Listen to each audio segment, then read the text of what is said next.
Des chrétiens. Nous la vivons déjà. Yesu Christ azali okati na biso. Matangi oto tanga ezali maloba na ye. Il est roi bayoka ka maloba na ye. Yango na totanga ka liloba na ye, toyoka ka liloba na ye, tokanga ka tobomba ka liloba na ye, pe tosalela ka liloba na ye, po azali mokonzi. Tobosana ka likambo wana te. Ezali te tango bakotanga liloba ya Nzambe o baotangela moto te baza kolobela moko wa biso. C'est lui qui s'est manifesté, il est présent dans notre vie à travers sa parole. Yawana nganga Nzambe pe akoleka wana po ale isa lisusu ateya lisusu moto azali na matoi ya kuyoka o azali na makasi ya kosala.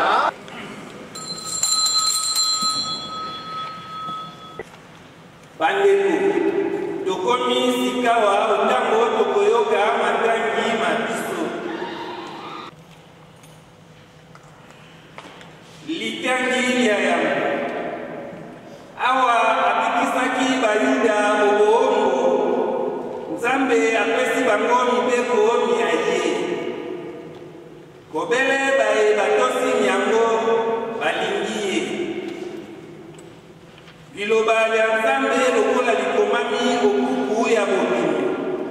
Boeteni ya tuku mibale molongo mwayambo kino somi na sango na limenya tolanda likaki.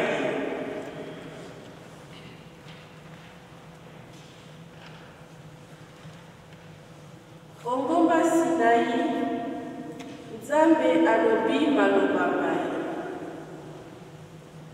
Ngai Yawe, Nzambe wayo, nabikisaki yo omokili mwa Ezipiti, esika ozalaki moongo. Ozala na banzambe basusu omiso mangai te. Osala ekeko ata yoko te. Osala elili pete ya biso bizali olikolo. Awa onse to obozindo wama. Okokumba mela biango te. Okumisa biango pete. Zambinga Yawe, Nzambe wayo. Nazali Nzambe wazuwa. Nakopesa etumbu na bana po ya lisumu ya batata. Nakopesa etumbu na bankoko pe na bankokolo. Pena bankokolo babango soko baboyi ngai. Kasi nakolimbisa bato nkoto na nkoto soko balingi ngai. Pe soko batosi mibeko ya ngai. Otanga kombo ya Yawe Nzambe wayo na likambo ya lokuta te. Zambi Yawe akopesa etumbu na moto akutanga kombo ya ye na likambo ya lokuta. Okanisa mokolo mwa sabato pe osantisa mwango. Mikolo motoba osala mosala pe obongisa makambo na yo anso. Osala mosala moko te yo to mwana wa yo wa mobali to wa mwasi mosali wa yo wa mobali to wa mwasi to nyama ya yo to pe mopaya oyo afandi epai ya yo. Zambi na mikolo motoba Nzambe asalaki likolo na se mbu na biso bizali wana kasi omokolo mwa sango apemaki. Yango wana abenisi mokolo mwa sabato pe asantisi mwango.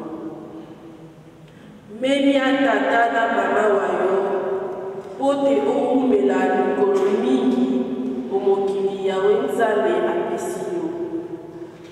oboma moto te, osala bokani te, oyiba te, ozala nzeneneke na makambo malokuta te, olula ndako ya moninga te, olula mwasi ya moninga te, mosali wa ye wa mobali to ya mwasi mpe te, ngombe to mpe punda ya ye mpe te, to ata eloko nini ya ye te. Bandeko, lilolo banya nzambe wana tondimi yango.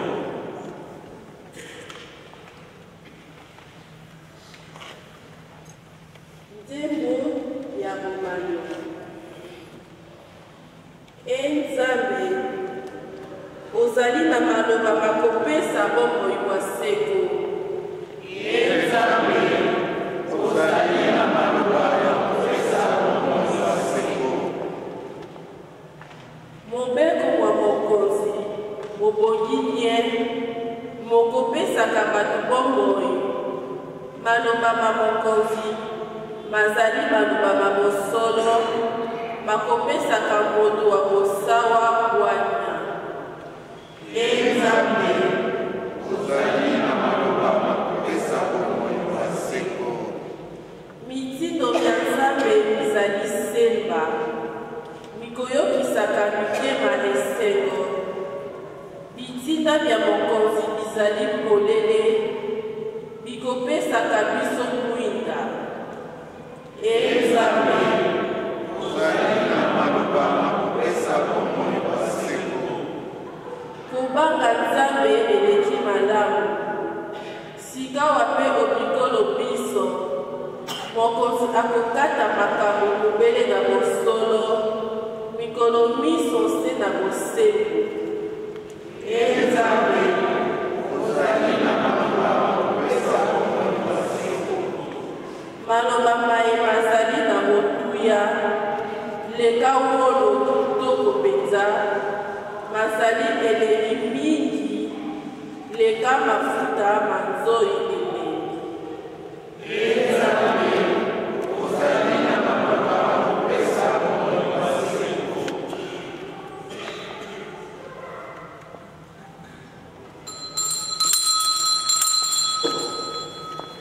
Litani ya mibale. Basusu bakotalaka kuuze lokola likambo ya bozoba, kasi biso toyebi te ezali elembo ya libiki ya biso. Mokanda moyambo Masantu Polo ona bakristu bakorinti. Koyekeni ya yambo molongo mwa tuku mibale na mibale kino tuku mibale na mitano. Na limemia lisusu bandeko tolanda litani.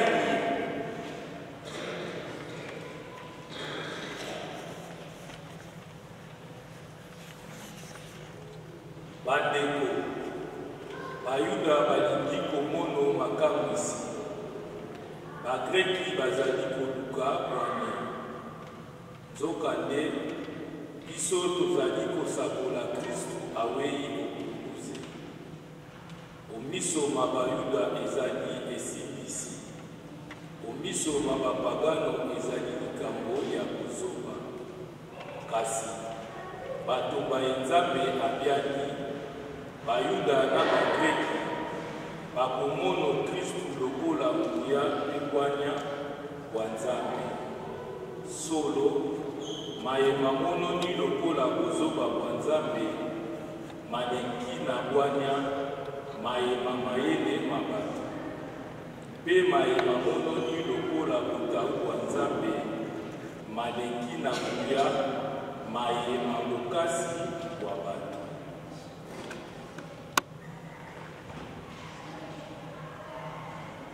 Bandeko, loba ya Nzambe wasi.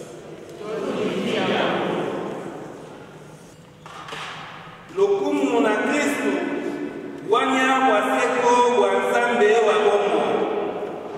Kumisani mokonzi Kristu bonzambe mobimba bozali waye. bandeko mwana wa Nzambe akomi moto.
Pasika ya Bayuda ekomi pene-pene.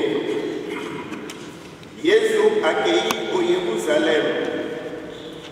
Au tempelo, akuti bato, bakoteke ngombe, mpata na bibenga.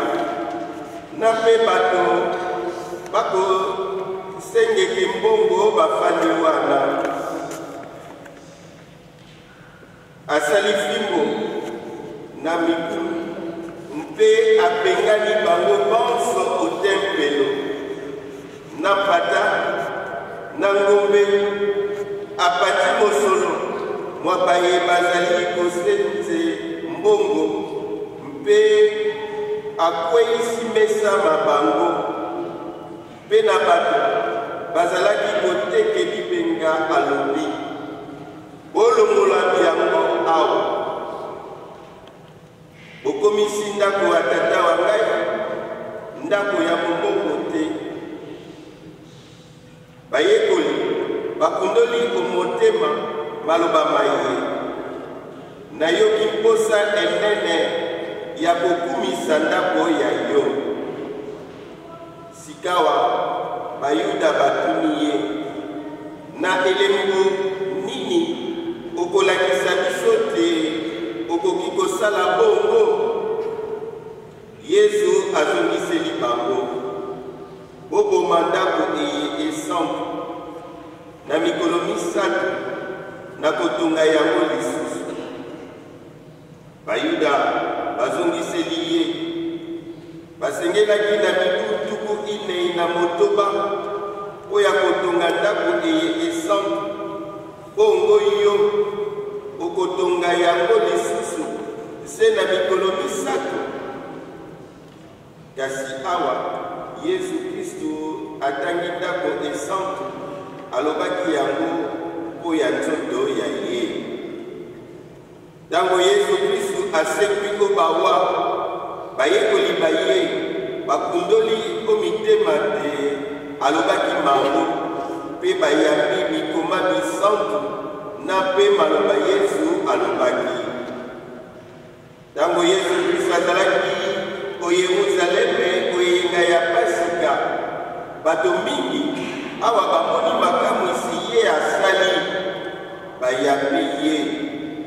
Kasi Yesu ati motema na bango te.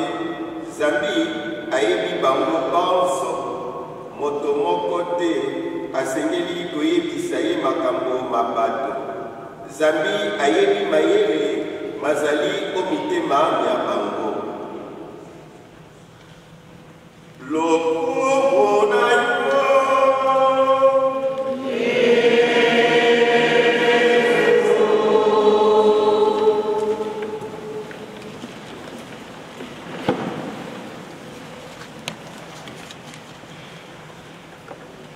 batata bamama bandeko bana banzambe buboto ondeko tozali kokoba eleko ya charisme Nzambe alingaki mokili boliko suka te. Yango atindaki mwana wa ye. Pe mwana wa ye atiki eklesia. Eklesia etani mikanda misantu. Emoni esika yoko te Yesu Kristu azalaki oyo elingi mikolo tuku ine. Eklesia asengi bana baye baleka mpe nzela wana 40 jours de carême. Bongo lelo tokomi na eyenga ya Isaka. Na eyenga ya liboso karesimo toyebaki te ezali nzela etumba na monguna Satana. Pamba te monguna Satana ayelaka biso maloba maye makosaka biso. Tala tina wana na lomingo ya ibale lomingo oyo eleki toyoki te Yesu Kristu akuti ngomba na bayekoli baye. Ntango afandi na bayekoli baye lolaka euti yo likolo oyo azali mwana wanga ya bolingo boyoka ye. Lomingo eleki biso banso totiaki mayele na biso makanisi na biso na maloba wana koyoka bobele Yesu Kristu. Yango nde moto eleki tolekisi poso mobimba tomeki koyoka Yesu Kristu. Yango yango te tokobama te esengeli mayebiso toyokaka na ndako ya Nzambe malekaka pamba te. Lomingo eleki toyoki lolaka euti yo likolo. Lolaka wana eyebisi moko wa biso Yesu Kristu mwana wanga wa bolingo oyoka ye. Totala na ye soki biso banso tokokisaki liloba yango. Totala na ye lundi, mardi, mercredi, jeudi, vendredi et samedi. Esika nini totiaki liloba ya Nzambe? Esika nini totiaki liloba ya Nzambe? Solo toyokaki maloba ma Nzambe mpe tobombaki yango. Lomingo eleki ntango nazalaki koteya nalobi maloba ebele ya banzembo na bandakaka nzembo boye moko akoyeba maloba yango. Soki maloba ya banzembo toyebaka kokanga yango, bongo maloba ya Nzambe maloba mayeba memelaka biso libiki tosalaka na yango nini? Bana banzambe boboto tala tina wana na Samuelamu ya lelo Yesu Kristu azali kokebisa biso. Biso bayetoyaka na ndako ya Nzambe yela. Biso bayetoyaka na ndako ya Nzambe na makanisi masusu. Yesu Kristu azali kokebisa biso. Toyoki na Samuelamu apengami bato asali fimbu mpo na bato bayebi ntina ya ndako ya Nzambe te. Ezali biso te. Maloba wana bazali kolakisa biso te ezali biso te. Po ndenge nini okoki koya na ndako ya Nzambe olekisi ngonga na ndako ya Nzambe moko ya likambo monene oyo ezalaka na ndako ya Nzambe ezalaka koyoka liloba ya Nzambe. Biso awa na omoneri tozali koyoka mpe tozali kotala bakomeli biso liloba ya Nzambe. Kasi ntango tobimaka tobosani na biso pamba te toyelaki ndako ya Nzambe makanisi masusu, toyelaki na ndako ya Nzambe mpo na likambo mosusu. Po soki toye na ndako ya Nzambe mpo na kokutana na Yesu Kristu maloba na ye tokokanga yango.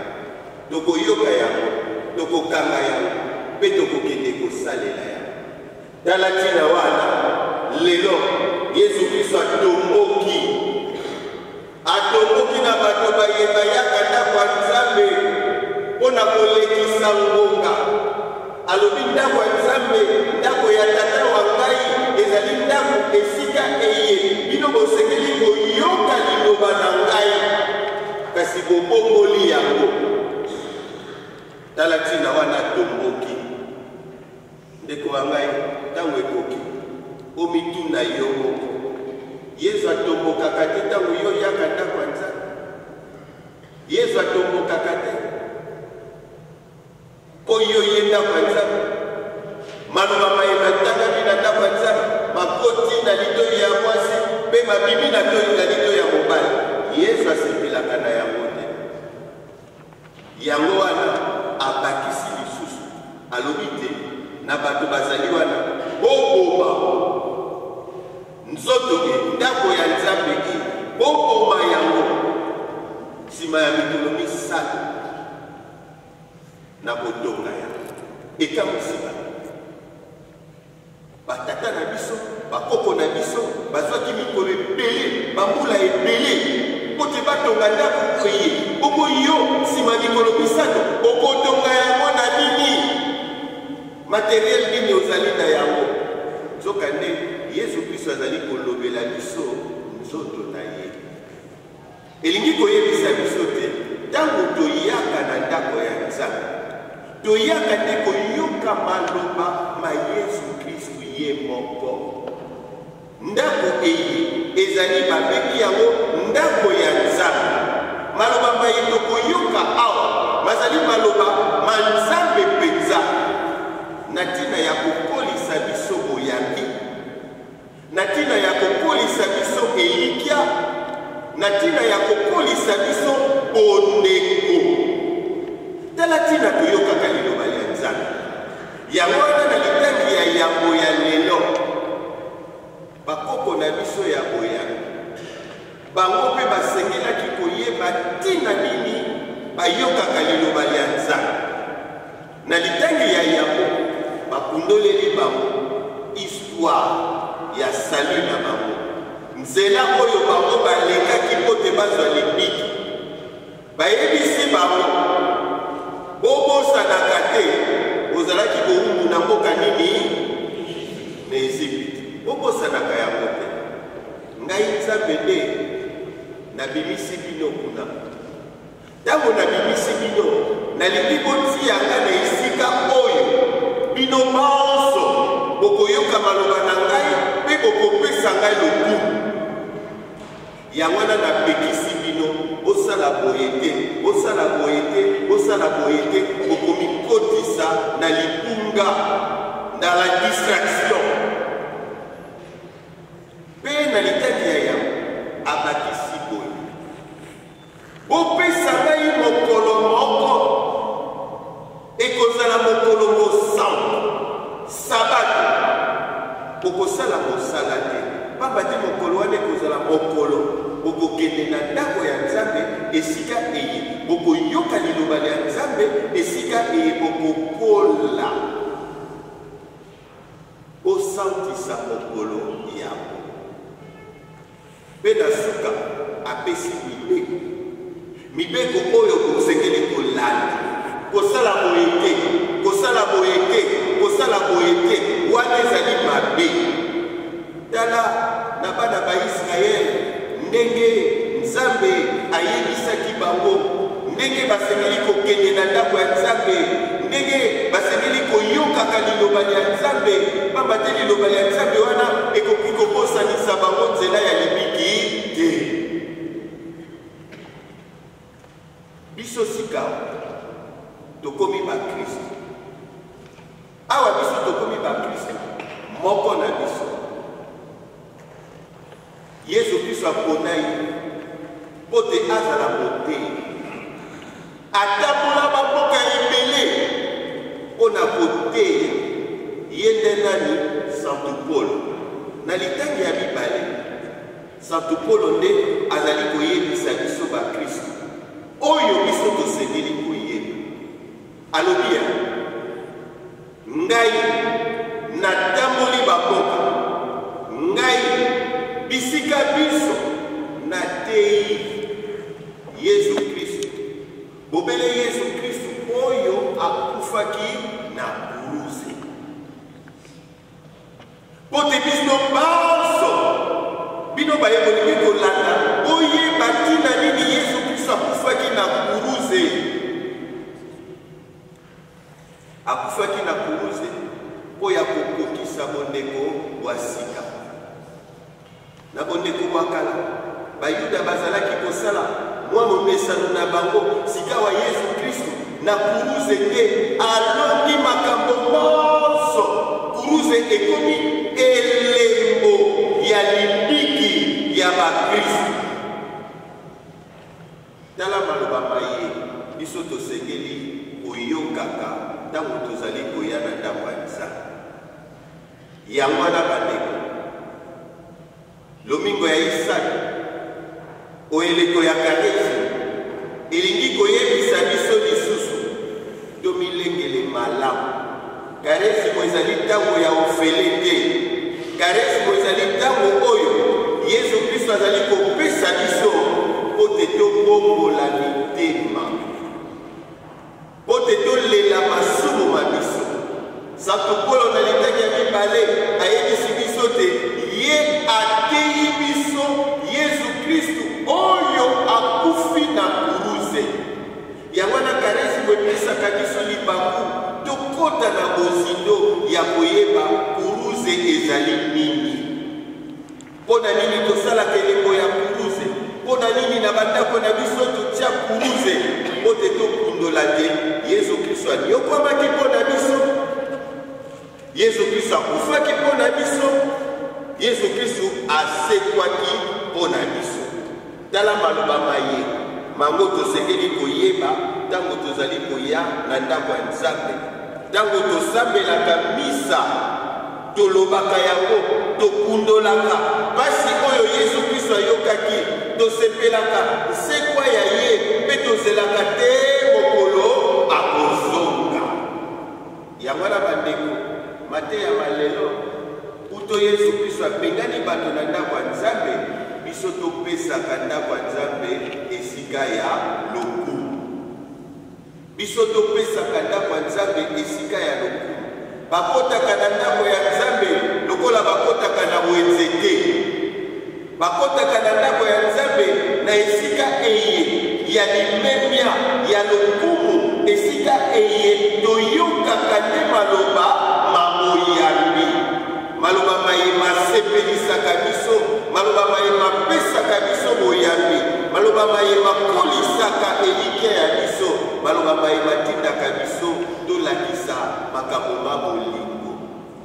Kota ndako ya Nzambe na tina wana kasi koya te ofandi awa ntango bazali kotaya makambo ya Nzambe yo tikile biso nzoto awa makanisi na yo kimi, makanisi na yo ekomi epai mosusu.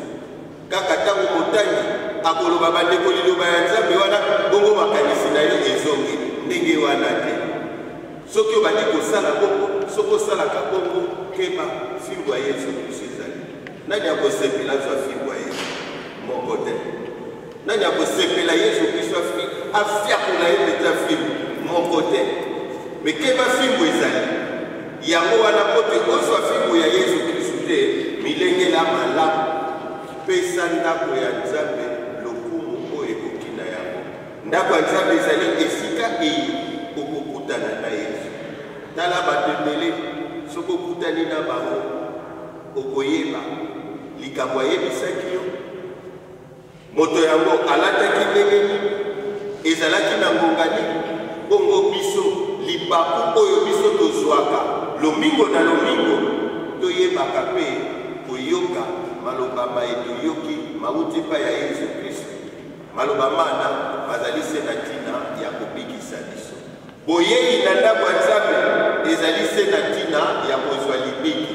Koya na ndako ya Nzambe te obima ndenge okotaki.